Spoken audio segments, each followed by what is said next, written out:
Hi, I am Rabbi Jonah Rank, and I am very excited to be here in Chicago, beautiful Chicago, at the Rabbinical Assembly Convention 2018. And I am very pleased to be sharing some Torah with you on Spiritual Torah, the blog of Rabbi Yonatan Sedoff, an excellent rabbi and my cousin. No nepotism. Let me tell you about something a little murky that happens in this week's Torah portion. Acharei mot. After the death of the sons of Aharon, of Aaron the high priest, God declares that God will be appearing be'anan, in a cloud, over where some incense, some fire, and some of those sacrificial moments are going to be taking place. And I find a little curious that God is going to be hanging out above that barbecue. And what is God doing in the barbecue? God is going to be the cloud, the smoke. God is that cloud. Now, you might wonder, why is God coming in a cloud? So maybe you're thinking of heaven, and let me tell you a little something that I actually learned this week at the convention. My professor, Ben Sommer, from the Jewish Theological Seminary, taught about how in many of the parts of the Torah that really teach from the perspective of the Kohanim, from the priests themselves, God, believe it or not, has a body. And God's body, you would not be able to see it. It would blind you if you looked at that body, because it is a body made out of light. And I want to tell you something.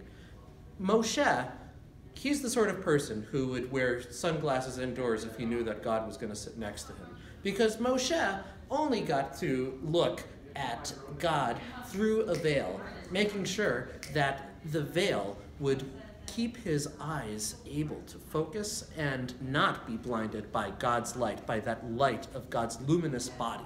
Now, when God's luminous body appears in this particular fashion, you do need to have some sunglasses on, you do need to have a veil on, you do need to wear some SPF, so as to speak.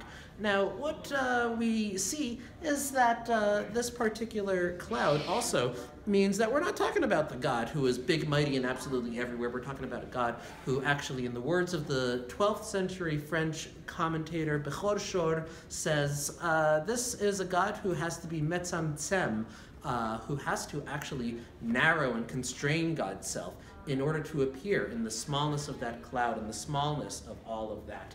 And I want to tell you that the cloud might even seem familiar to you from two other places in the Torah. Sorry, not from the Torah, but from the Tanakh itself, the whole Hebrew Bible. You might know God famously appearing as a cloud by day and a fire by night when leading the Israelites out of the wilderness.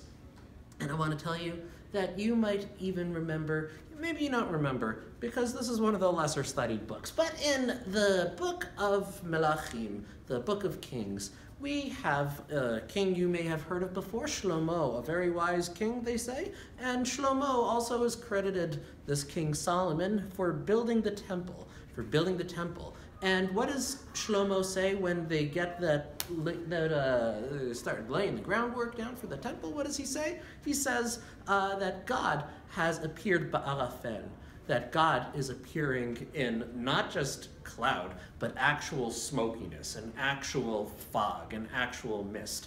And for Shlomo, even with all of his wisdom, it seems that the holiness of Moshe Rabbeinu, who could see God, is the light, and the Kohen Gadol could have seen God in the Kohen Gadol's holiness in the cloud. But Shlomo HaMelech, even with all of his wisdom, God was no longer so bright. God had dimmed. And it seems that there are so many times in life when the holiness that we aspire to might mean that the light that we are seeking could appear just a little dimmer, sometimes as a cloud, sometimes even as smoke. But the purpose and the aim that we always try to be like Moshe Rabbeinu, who upon encountering God left from Har Sinai with his face aglow. I hope that in this coming week, you will find some moments of truth, some moments of joy, some moments of absolute deep Torah that leave your face glowing with that body of God and with God's words of Torah upon your heart and inside you. Thank you.